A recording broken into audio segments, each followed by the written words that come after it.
Hello everyone and welcome to Randy's Old Time Radio Shows.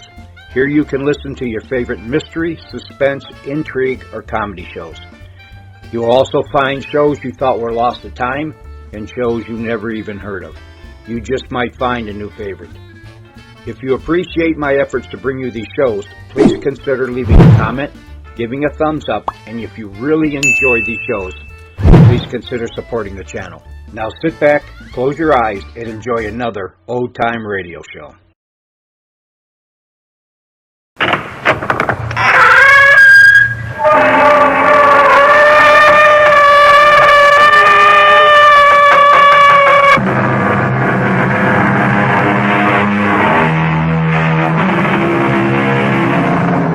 Come in.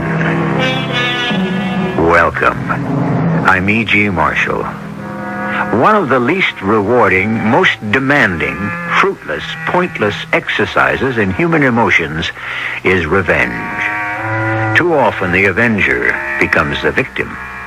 The immortal bard tells us, foolish it is to revenge oneself against a neighbor by setting fire to his house, for fire catches your own as well. No, there is no sweetness in revenge, but ashes in the mouth.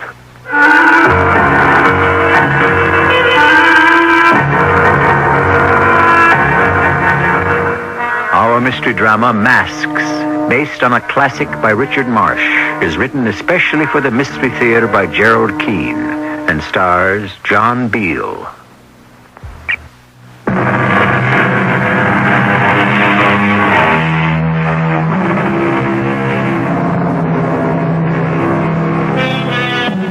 Revenge is as basic a theme as you will find in mystery or drama. The Old Testament testifies often on an eye for an eye and a tooth for a tooth.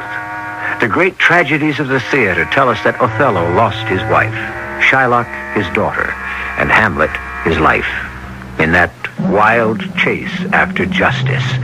One man we know made many enemies when he was younger, which generally qualifies you for retribution. He is now riding a train from Dover up to London. I beg your pardon, sir. Do you mind if I join you in this compartment? Oh, not at all. I'm all alone. I had hoped to find an empty compartment on this train up to London, because I've some reading to do. The two compartments have noisy little children, and three have men puffing at odoriferous cigars, and the compartment next to this one contains a nursing mother. I don't smoke. I gave it up years ago. I never started. That's a crutch. Well, I remember the days if I didn't smoke half a pack before I got to my office, I couldn't face the day. Oh, really? Must be a very strenuous and nerve-wracking line of work. Oh, yes, it did leave me pretty edgy, but I've retired now. May I inquire what it was? Well, I was head of Fountainhead Pictures. I'm John Fountain. My goodness, yes. Your name and your movie company is a household word over here in England. My name is Arnold Lee. L-E-A. Lee. That's an unusual spelling. And it's Old English for thicket or shrubs. Oh, you're not in the wood business, are you? Oh, heavens no. I'm afraid I don't do much of anything. That's the penalty of being born well off with a large estate and farms and farmers to look after. I do have one business, a distillery in Scotland. Oh. So I keep occupied. Are you on vacation from Hollywood, Mr. Fountain? No, I'm looking for a place to settle down. A permanent home. I've left Los Angeles for good. I'm retired. And I'm looking forward to spending the rest of my days in a calmer atmosphere. Instead of cultivating money, I plan to cultivate my mind. Well, I don't know whether you'll find what you're looking for in London, Mr. Fountain. I shall see. And let comparison prove. Funny you should say that. Comparison proves. It's our new advertising slogan. Oh? Lee's Scotch. You may have heard of it. Lee's Scotch? I'm proud to say our Scotch has held a royal warrant for 90 years. I always carry a nip of it myself in a flask. Care for some? Oh, that's very nice of you. Don't mind if I do. Top of the flask actually serves as a silver cup. Unscrew it, and there we are. I shall have mine after you've tasted yours. I think you'll like it. As you say, Mr. Fountain, comparison proves. Oh, that's strong stuff, young man. What have you given me? I wish you'd stop pacing the room, Mr. Fountain. If I'm to ascertain the facts, I need you to recollect what happened on that train calmly and unemotionally. Well, Inspector Davis, I was alone in a first-class carriage on the Dover-London train. And a young man, very gentlemanly, asked if he could join me in my compartment. Yes? Arnold Lee, he said his name was. He offered me a drink of scotch from a flask. And to tell you the truth, it had the kick of a mule. It knocked you out, as you Americans say. It was lethal. Next thing I knew, I'm not sure if I was dreaming then or not, but I thought I was being robbed. Well, now, surely you didn't come to the yard to report a dream. When I woke up, I found the dream had been quite real. Well, who was robbing you? The young man? Well, some strange kind of person or thing I'd never seen before. It took the keys from my pocket, pulled down my attaché case from the luggage rack, opened it, and removed something, locked it, and put the keys back in my pocket. Finally, I did wake up, and I was alone. The train was just pulling into Victoria Station. What was missing from your case? A gold cigarette case. All the thief took was a gold cigarette case? Well, I thought that was strange, too. Did you ever at any time see the face of the person who did all this? I don't know what was dream and what was real, and it didn't look human. It bent over like some ape-like creature. I never saw its face. Well, we shall have a good search round to locate this Mr. Arnold Lee. I'm almost certain that what robbed me was not quite human. Did it make any sound? Yes, a horrible kind of growly laugh. I'll never forget that sound. No one in the compartment but the young man. Well, he might have disguised himself to rob you. Oh, not him. Inspector, I've spent a lifetime casting people to type. He was no criminal. That boy was a gentleman. Well, we'll telegraph a description of the stolen property and the young man everywhere and see what turns up. Where can I reach you? Well, for the present, I have a suite at London House.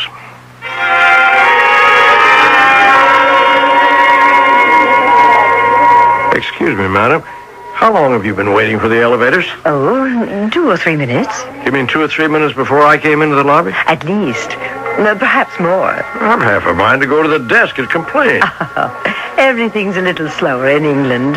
You'd think in a hotel as expensive as London House, you'd have better elevator service. You're an American, aren't you? Yes, I am. Ah, here's our lift. You call it a lift, don't you? We call it an elevator. Would you be good enough to press 11, please? Glad to. That's my floor, too. Yes. We use many words differently from you in America. Well, I expect I'll get the hang of it soon enough. It's a beautiful city you have here. I love London. You've been sightseeing, have you? No, I haven't had time. I've been house hunting. I've spent a long, rather tiring day. Really? You're going to make London your home? Are you going to hire or purchase? You mean rent or buy? Oh, there you are. What is it George Bernard Shaw said about your country and mine? England and America, separated by a common language. I bid you good night, Mr. Fountain. Enjoy your stay. Oh, hold on a minute. How did you know my name? I shall be happy to tell you some other time. Mine is Norrell. Mrs. Ada Norrell.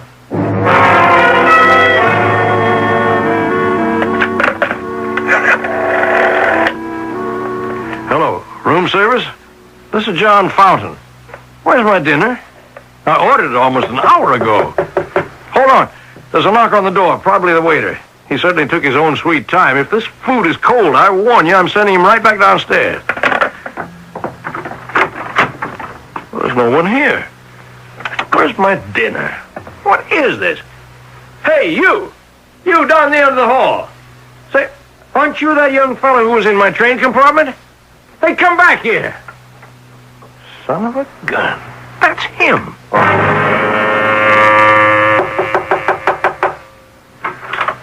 Yes? Oh, it's you, Mr. Fountain. Oh, madam, I had no idea this was your door. My name is Ada Norrell, I told you. I'm sorry. It's just that I do apologize for the late hour, but may I have just one word with your husband? With whom? Your husband, Mrs. Norrell, the young gentleman I just saw going into this room. I hope you're joking, Mr. Fountain, because if you're not, I hardly know how to take this. I just opened my door down the hall, and I thought it was the waiter with my dinner. And I saw, going down the corridor, a young man with whom I traveled yesterday on the train. Indeed. And when I called to him, he went down the hall and into this door. Mr. Fountain, I thought you were far more sophisticated than this. To make up such a transparent story in order to pursue me. It's a bit obvious. I assure you, I swear, Mrs. Norrell, I had no idea this was your door. And I assure you, Mr. Fountain, nobody came in here. My husband passed away 3 years ago, and you are the only gentleman in this hotel with whom I have the slightest speaking acquaintance. I do hope we shall not be seeing one another again. Good night.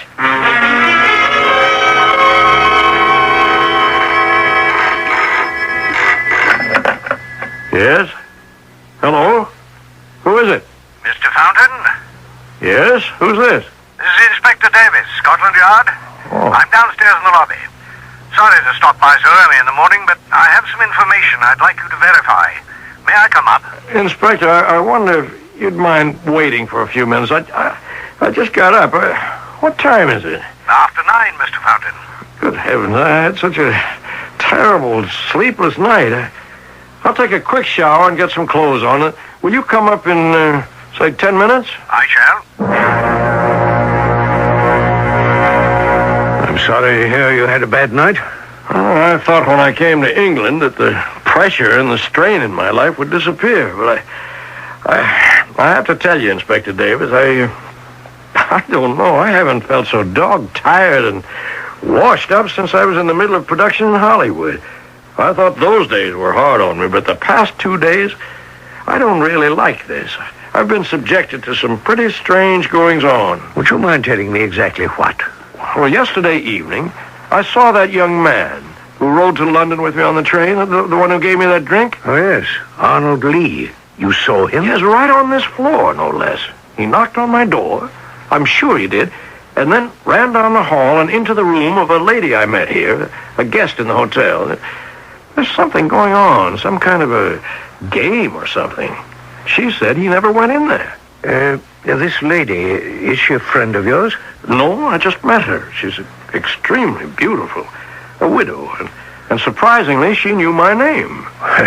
I don't find that surprising. So did I, the moment you walked into the yard the other day.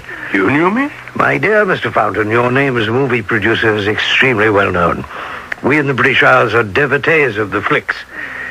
But right now, I'm more interested in the lady's name. Mrs. Ada Norrell. I did say, didn't I, that she was extremely attractive. Beautiful, in fact. Yes, you did.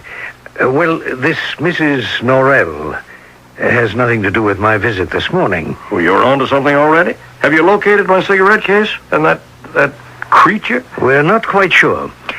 You said for an instant you saw this person who was robbing you, but you were uncertain as to whether you saw the face. I show you this photograph and ask, is there any resemblance? Well, where did you get this picture? Would I... pain. Help me. My chest. I can't breathe. Yes. In my breast pocket, there's some pills. Right. It says nitro. Quick, give me. Give me.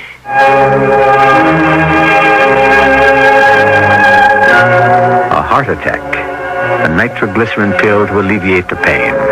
The inspector quickly places the tablet under the tongue of the gasping man. It will dissolve, and John Fountain will recover. But what was it about that photograph that shocked him so much that his heart was affected? I shall return shortly with Act 2.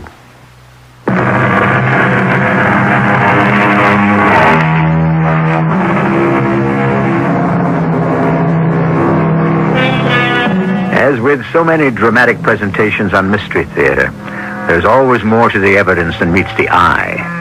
With that in mind, and making allowances for surprises along the way, we return to London House, where Inspector Davis of Scotland Yard has just shown a photograph to movie producer John Fountain to identify. For whatever reason, Mr. Fountain suddenly suffered a seizure of the heart. Mr. Fountain, how do you feel now? Much better, Inspector. When they come, they come. Let me see that photograph again. Are you sure you feel up to it? Let me see it. Yeah. Study it carefully. Does it resemble anyone you've ever seen? I don't know. Not a very clear picture. Oh, she's terribly disfigured, poor thing. Yes. She was caught in a fire. When was that? Oh, 6 months ago. Are you sure? This woman escaped from Broadmoor. That's an asylum for the insane. She made her escape several hours before the London train you were on left Dover. We hazarded that she might have hidden herself on the train, and it might have been she who robbed you. What's her name? We don't know. She had no identification.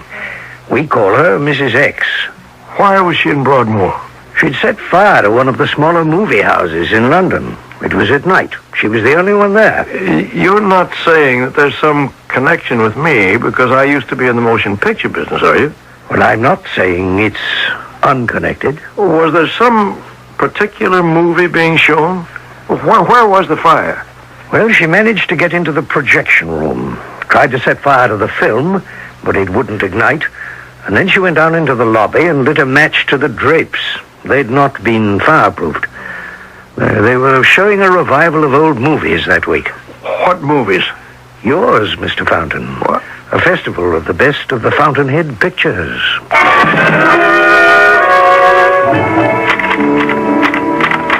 You're staying late tonight, Davis? Typing up this John Fountain case, Chief. Isn't this simple robbery taking an awful lot of your time? Well, I don't think it's that simple. I have an idea that Fountain's not a little paranoid. If he weren't such a VIP, perhaps it wouldn't matter. But he's got a bad heart, and he believes that everyone he meets is out there to get him. Who does he think is after him? Well, several people. A, someone who looks like Mrs. X. You remember the theater pyromaniac? And B, a young man he met on the Dover-London train. And C, some other woman who lives at London House where he's staying and who he believes is in league with the young man. And all this over the theft of a cigarette case? Well, of course, there's more to it, Chief. Fountain is an extremely nervous man with a heart condition. If he's not imagining all this, it may be there are people in London at this moment who are intent upon driving him under. You understand what I'm saying? Oh, driving him crazy? Under, I said. Under the ground. Driving him to his death. Glad you stopped by this morning, Inspector Davis. If you'd come a little earlier, we could have had breakfast together. Well, I'm glad to find you so chipper, Mr. Fountain. Things appear to be going my way. Good. I've had some good luck since I last saw you. I found a nice little house on a nice little street off Welbeck Square, which I'm making an offer on. Your news is better than mine. My nice little streets have all turned out blind alleys. I keep thinking about what happened to me, Inspector. I had at least 250 pounds on me when I was robbed. Now, why wasn't that taken? Why just the cigarette case? Is that why I was drugged? For that? And Arnold Lee, where did he disappear to? He told me he came from a prominent family and he made Lee Scotch. There is no Lee Scotch, Mr. Fountain. There never was. Never was? Really? Is that true? I'm here this morning to ask you, is there something you haven't told me? I've told you everything I know. Tell me, why does the loss of that particular cigarette case bother you so much? I'm sure you can afford many more. I attach great sentimental value to it, that's all. Why do you? It was given to me on my retirement from Fountainhead Pictures. Inside are inscribed all the names of those I made famous. Actors? Actors and directors and writers. All of them had their names engraved inside that cigarette case? Almost all. Some had died or moved away, or got out of the picture business. If you'll excuse me, that might be my real estate agent. They may have accepted my offer. Hello? Mr. Fountain? Yes, who's this? Ada Norrell. Oh, yes, Mrs. Norrell.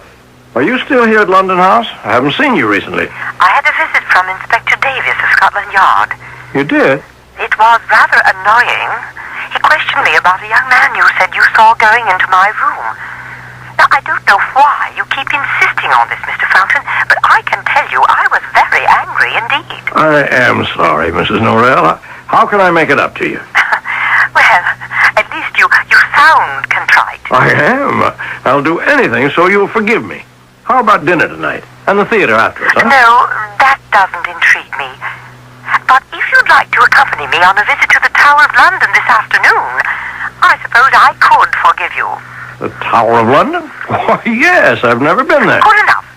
I shall meet you in the lobby at 3. No, better yet, 2:30, right inside the Tower enclosure.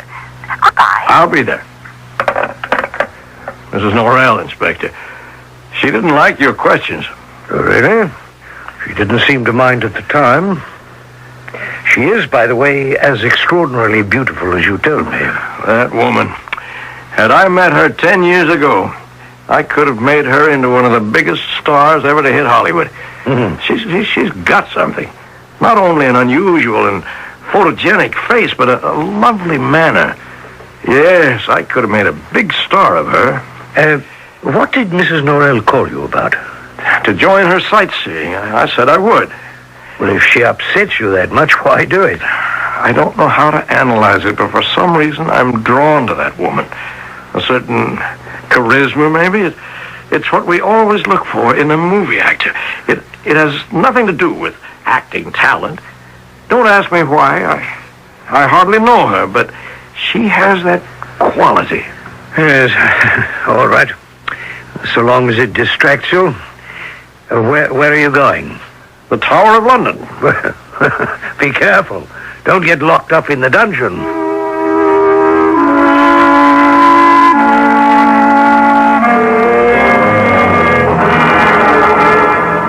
I said I was sorry, Mrs. Norrell. I'm generally very punctual. Yes, I imagined you would be. I was just about to leave the tower when you arrived. Please forgive me. An hour late is unforgivable, but I don't know what's wrong with me. I went down to hail a cab, and suddenly I didn't feel well. I had to sit down in the lobby. Are you serious? Well, perhaps you shouldn't have come out at all. Oh, no. I'm perfectly all right now. I just hope I haven't spoiled the afternoon for you. We don't have much time left before they close, and I did want you to see as much as possible. Look at all these towers in Yes, here. actually 18 of them, all with different names, including the Bloody Tower.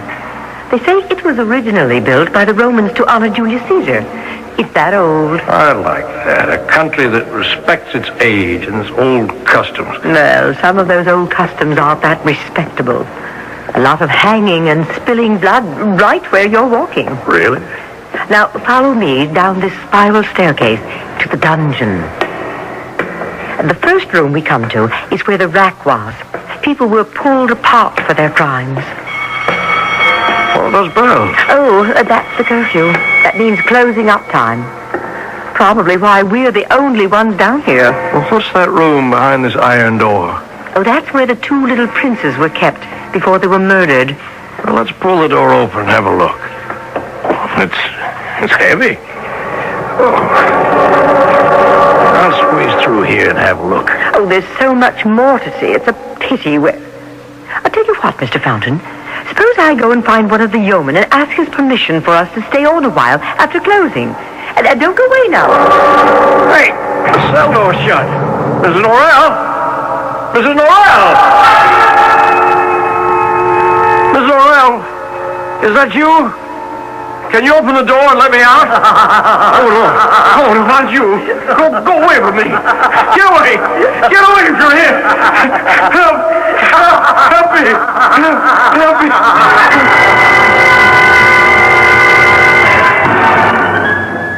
The nurse said it was all right for you to receive visitors. How do you feel today, Mr. Fountain? How long have I been in the hospital? 2 days. I don't know what to make of all this. Well, if you're feeding up to talking today, I'd like to know what happened. I was going to ask you, Inspector. I don't usually wake up 2 days later and find myself flat on my back in bed. You've forgotten, Mr. Fountain? Wait. No, it was all a nightmare. Wasn't it? I didn't really see anybody, did I? Well, you had a seizure in the Tower of London. The guards came by and found you in the dungeon. Somehow you'd locked yourself in. Fortunately, it's happened before. A visitor gets very excited, releases the door, finds himself locked in, faints, and so they know exactly what to do. They whisked you off to London Hospital, and since you're an American, they called me. She did it. I'm sure of it. Who did what? Mrs. Norrell. And then she sent that hideous creature to the cell.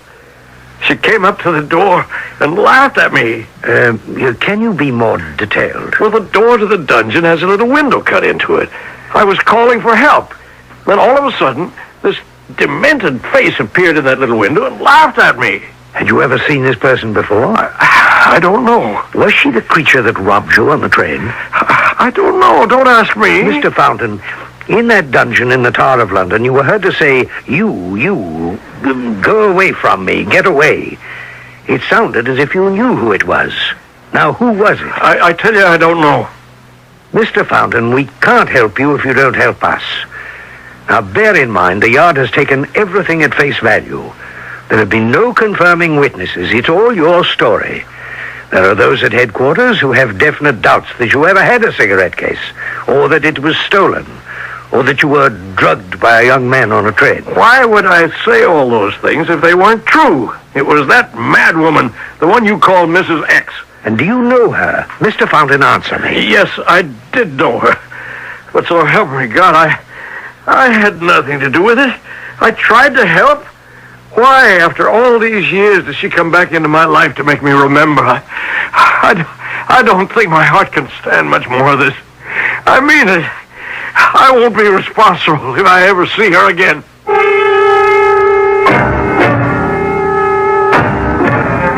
I think we're beginning to see the elements of a tale of revenge. The cast of characters, a retiring movie magnate, a widow of extraordinary beauty, a young man on a train, and a Mrs. X, a woman with a disfigured face. Could it be that what began as a simple robbery may have consequences beyond imagining? As I've often told you, when we are 2 acts into the plot, wait and see. I shall be back shortly with Act 3.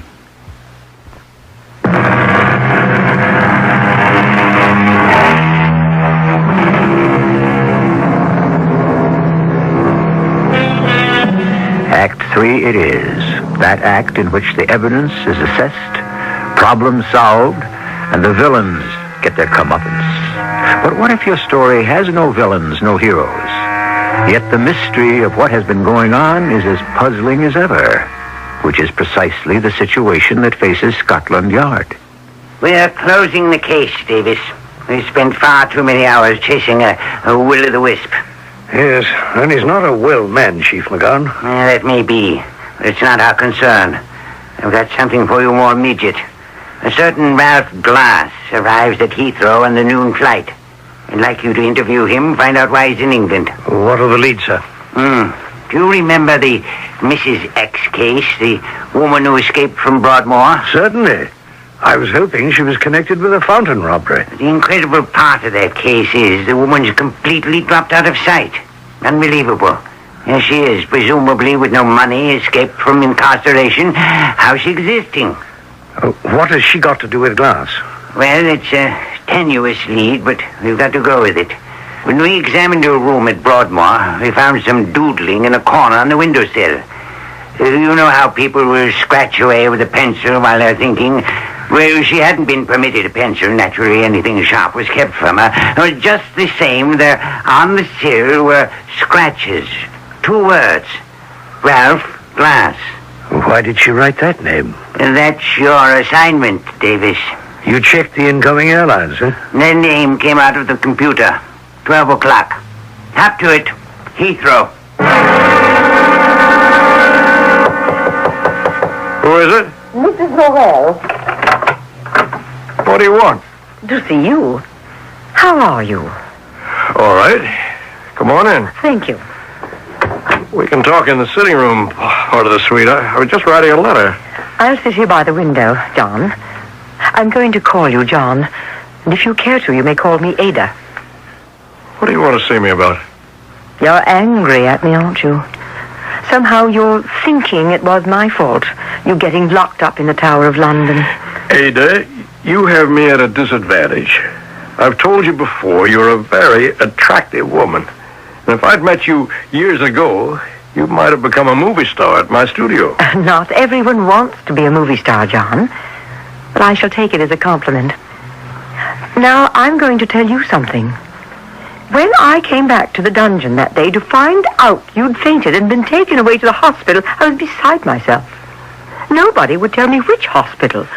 And finally, after calling every hospital in the phone book, when I located you and was told John Fountain had suffered from a heart attack, well, you don't know how I blame myself.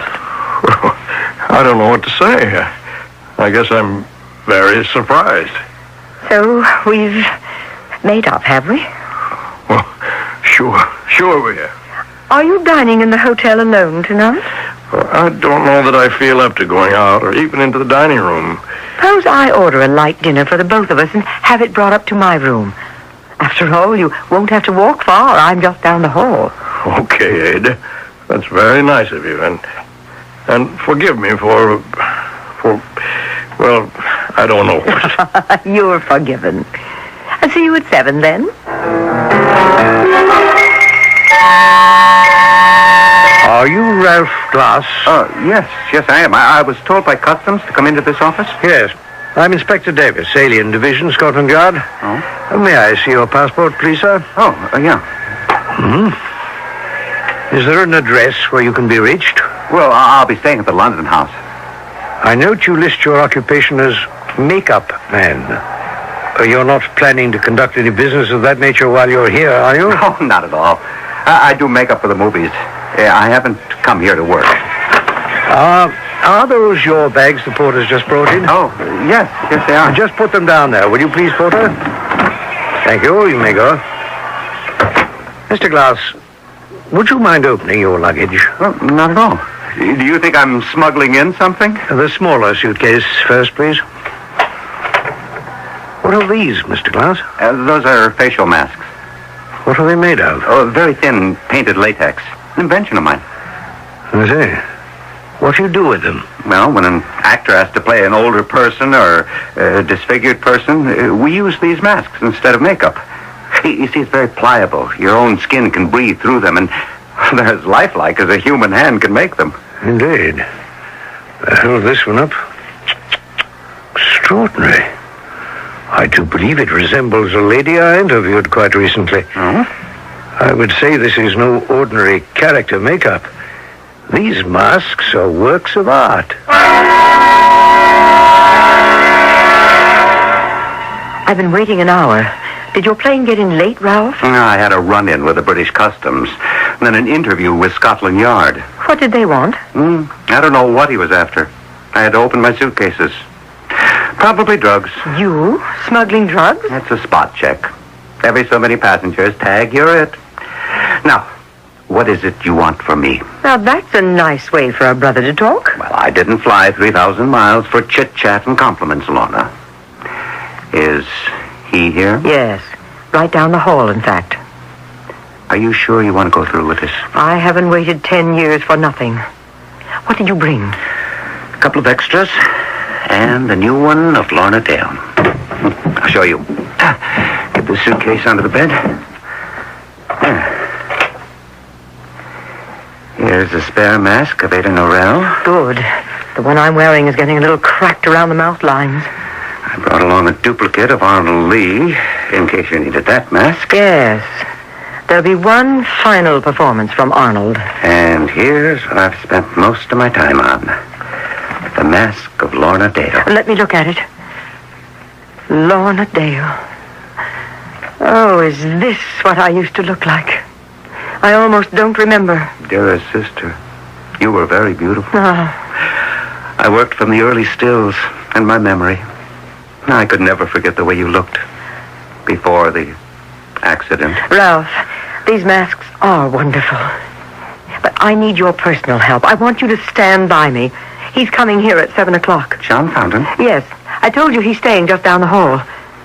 He's coming to have dinner with Ada Norrell. What are you going to do? Throw his sins into his face and watch him suffer the way he made me suffer.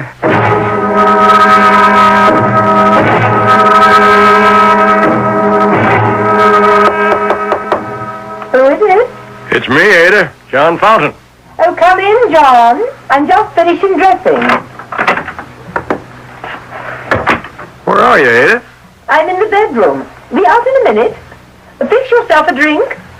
Thank you. Can I fix you one? Then I've ordered wine with dinner. I'll wait for that. I'll just have a whiskey and soda. I have a surprise for you, John. A visitor to see you. Say, aren't you... Yes, indeed. Arnold Lee.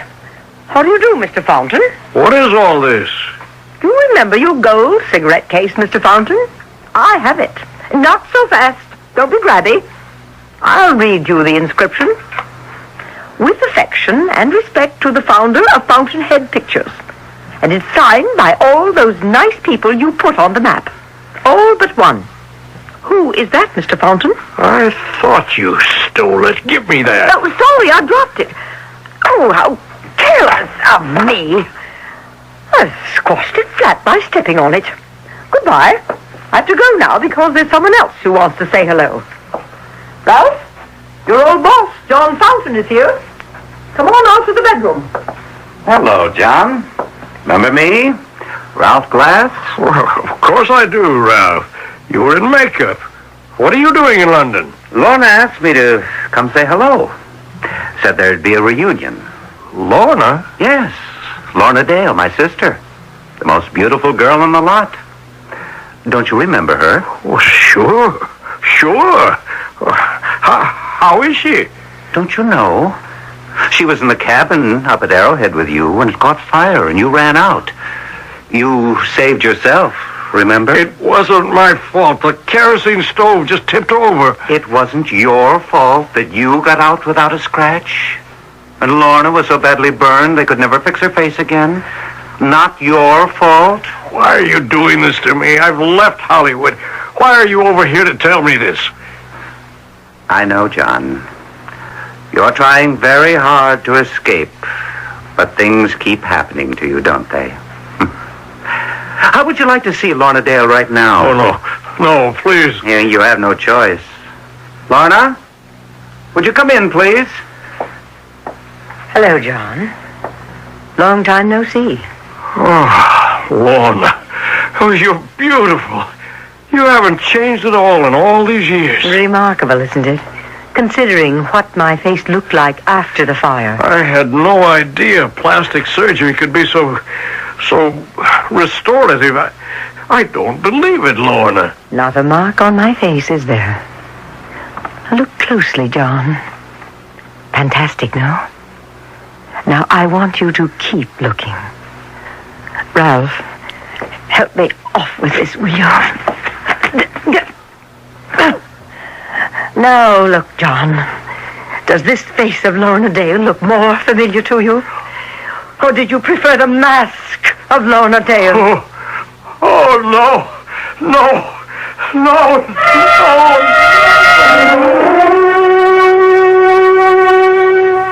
You'll never forget now.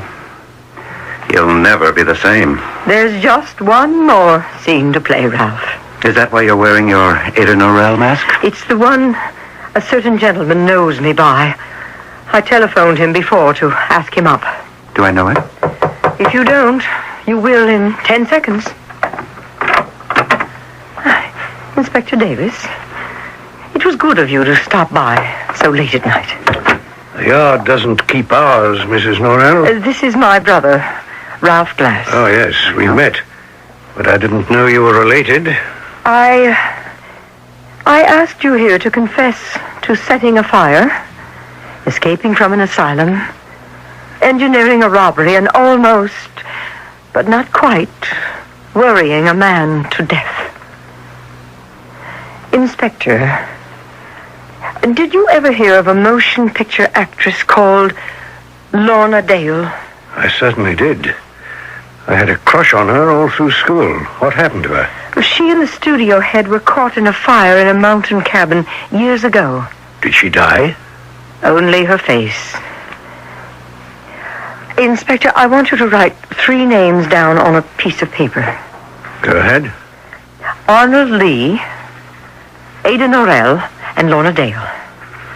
And then take a very close look at those 3 names. Mrs. Norrell, I already have. Oh? The names Arnold Lee and Ada Norrell and Lorna Dale are all the same anagram. The same letters transposed to make 3 different names. It was I, the same person, transposed to make 3 different people. But how could you? Ralph, show Inspector Davis the masks. Of course, those masks. Now I see a fire, a burnt face. Mrs. Norrell, you are really Lorna Dale. Yes, I am.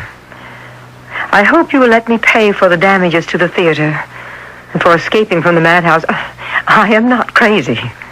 May I call you Lorna Dale? Of course. Miss Dale, I can straighten out matters with both the Yard and Broadmoor. I think you've suffered enough. I'd better be on my way now, but I shall never forget your 3 performances. Your 3 people. In 3 masks. Remember the old maxim that went, revenge is like a boomerang? Though for a time it flies in the direction it is hurled, it takes a sudden curve, and returning can hit your own head with quite a blow. Not this time, though. I shall be back shortly.